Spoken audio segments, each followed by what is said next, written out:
Ride start ಆಗುವಾಗ ನಿಮ್ಗೆ ಹೇಳಿದ್ದೆ I give you quick review of ownership of BMW GS 1250 adventure. So ನಾನು ಈ ಬೈಕ್ ತೊಗೊಂಡಿದ್ದು 2021 ಆಗಸ್ಟ್ ಮಂತಲ್ಲಿ. This is 2021-2 model. ಸೊ ನಾನು ತೊಗೊಂಡಿರೋದು rally edition. On road price ಬಂದು ಇದ್ರದ್ದು ಅರೌಂಡ್ 31 ಏನೋ ಇದೆ, 1-ish. Plus I had a few other things that I got done for the bike. Rims change ಆಯಿತು ಬಿಕಾಸ್ ಸ್ಟಾಕ್ ಬರ್ತಾ ಇದ್ದಿದ್ದು black, so I to pay extra ಅಲ್ಲಿ.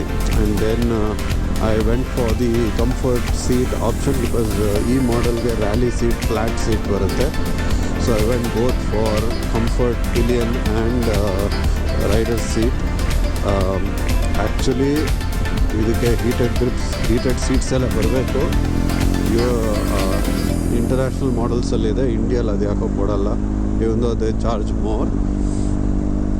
So ನನಗೆ total cost of the bike excluding accessories around 33 lakhs in with on road Bangalore. So that was extra ಏನಾಗ್ಸಿರೋದು ಅಂದರೆ ಇದಕ್ಕೆ BMW Navigator 6 ಇದೆ, ಅದೊಂದು panniers. Those were additional stuff that I put to the bike. This was all OEM accessories. So ಅದಾದಮೇಲೆ extra accessories ಏನೇನು ಹಾಕ್ಸಿದ್ದೀನಿ ಅಂದರೆ ಬೈಕಿಗೆ aux lights mandatory ಬೇಕೇ ಬೇಕು.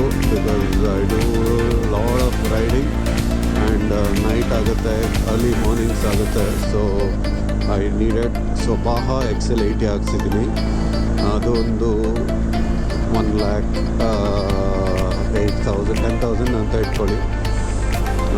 ಆಮೇಲೆ ಬಾಹಾ S1 Pro ಇನ್ನೊಂದು ಹಾಕ್ಸಿದ್ದೀನಿ ಚಿಕ್ಕದು, just to ensure that I use the XL80s only when needed ಅನ್ನೋ ಥರ.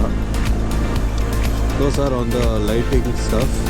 ಆಮೇಲೆ ಬಾಕ್ ಬಸ್ಟರ್ಸ್ ಹಾಕ್ಸಿದ್ದೀನಿ, which is I think by default mandatory. ಯಾಕಂದರೆ OEM ಪ್ರೊಟೆಕ್ಟರ್ಸ್ ಬಂದು ಪ್ಲಾಸ್ಟಿಕ್ ಬರುತ್ತೆ and it doesn't really add any great value from a safety perspective. So ಅಷ್ಟೇ.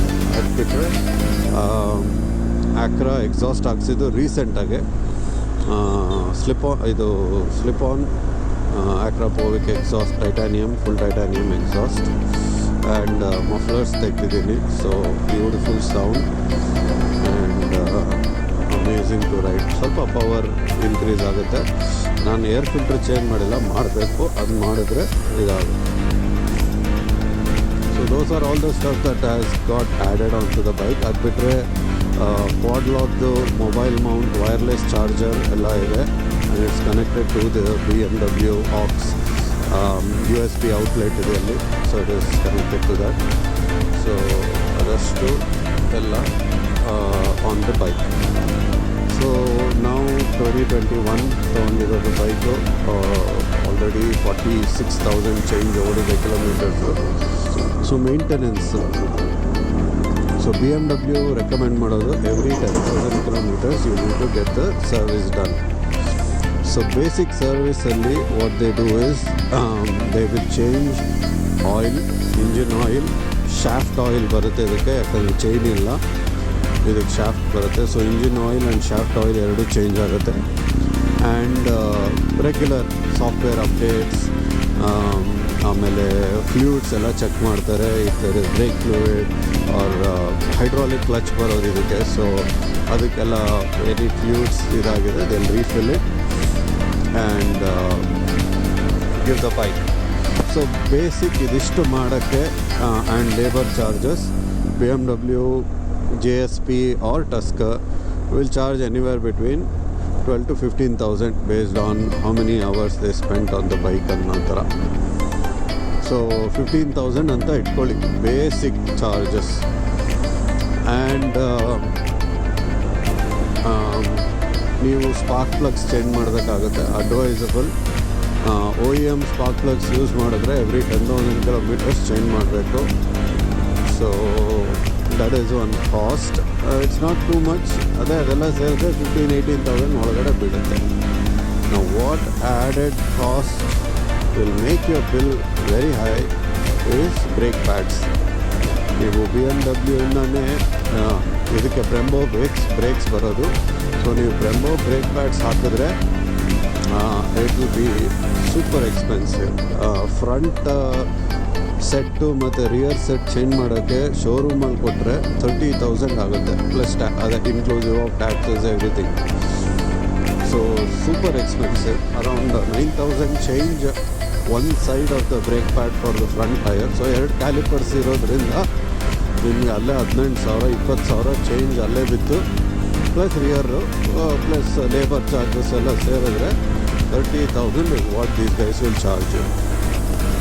So again depends on your riding.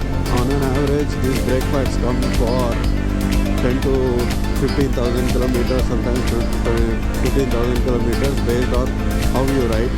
You ಜಾಸ್ತಿ of road ಇಲ್ಲ aggressive riding ಅದೆಲ್ಲ ಮಾಡಿದ್ರೆ it charge a lot. ಅಂದರೆ ಬೇಗ ಇದಾಗುತ್ತೆ ವೇರ್ ಆ್ಯಂಡ್ ಟೇರು. ಸೊ ಇಲ್ಲ ಅಂದರೆ ಆರ್ಡಿನರಿ ಯೂಸೇಜ್ಗೆ ಅರೌಂಡ್ 12,000-15,000 ಬರುತ್ತೆ. So based on what is your riding activities in the year you have to plan for these things. And ಇನ್ನೊಂದು main cost ಬೀಳೋದು ಮೇಂಟೆನೆನ್ಸಲ್ಲಿ ಅಂದರೆ tyres. So most of these ADV bikes ಇದಕ್ಕೆ stock ಬರೋದು Michelin Anakee tyres ಅಂತ.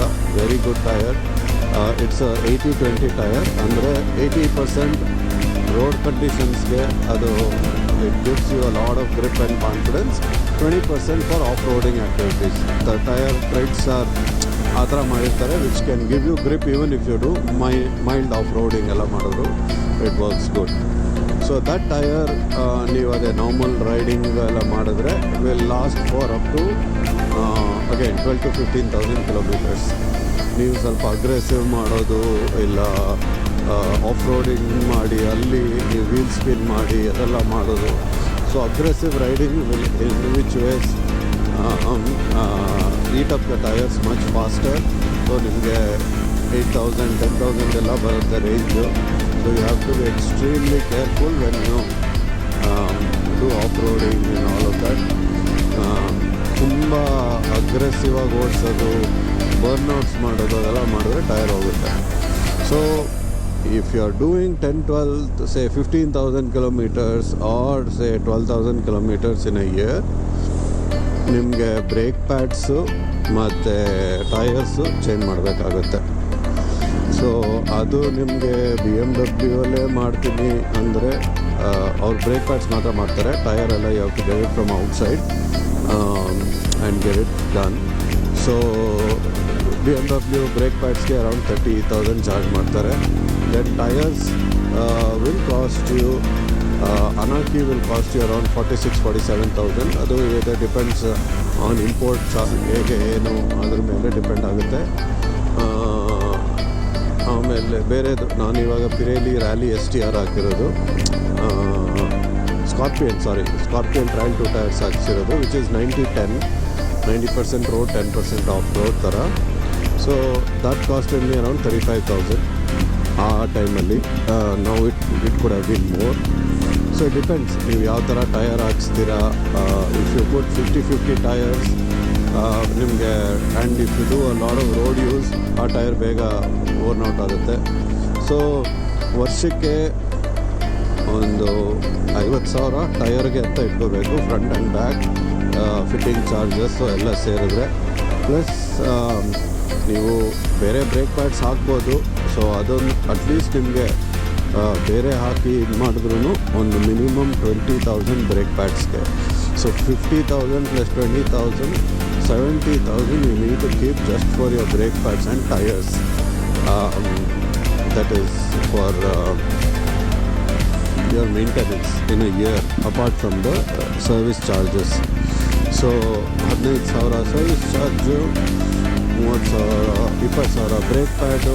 So ಎಷ್ಟಾಯಿತು totally 35,000 ಆಯಿತು.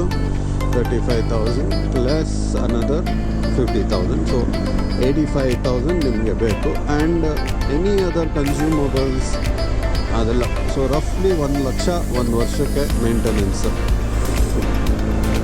That is the kind of cost that you are going to incur to maintain a beast like this. So that is one thing. So ನನಗೆ so far I have changed. This is my third set of tire in 21 ಇಂದ. And I have done lot of kilometers. ನಿಮಗೆ ಗೊತ್ತು 46,000 kilometers. So and I have changed 3 sets of brake pads. ನಾನು generally front ಜಾಸ್ತಿ change ಮಾಡ್ತೀನಿ, rear ಅಷ್ಟು ಬೇಕಾಗಲ್ಲ. ಯಾಕಂದರೆ ಇದು ಇಂಟಿಗ್ರೇಟೆಡ್ ಬ್ರೇಕಿಂಗ್ ಇರುತ್ತೆ. So based on how you apply the front brake, rear will engage automatically. So ಹಾಗಾಗಿ rear brake pads wear out ಆಗೋದು ಕಡಿಮೆ. So but it depends. ನೀವು someone you are the one who always first prefers to use the rear brake, then that will also wear out. But ideally these bikes you should not be using rear brakes. So that is how maintenance, you know. But usage wise amazing bike. ಅದ್ರ ಬಗ್ಗೆ ಇನ್ನೊಂದು ಸ್ವಲ್ಪ ಡೀಟೇಲಾಗಿ ಮಾಡ್ತೀನಿ. ಇದರಲ್ಲಿ ನಮಗೆ going around 180 kilometers ತೋರಿಸ್ತಾರೆ.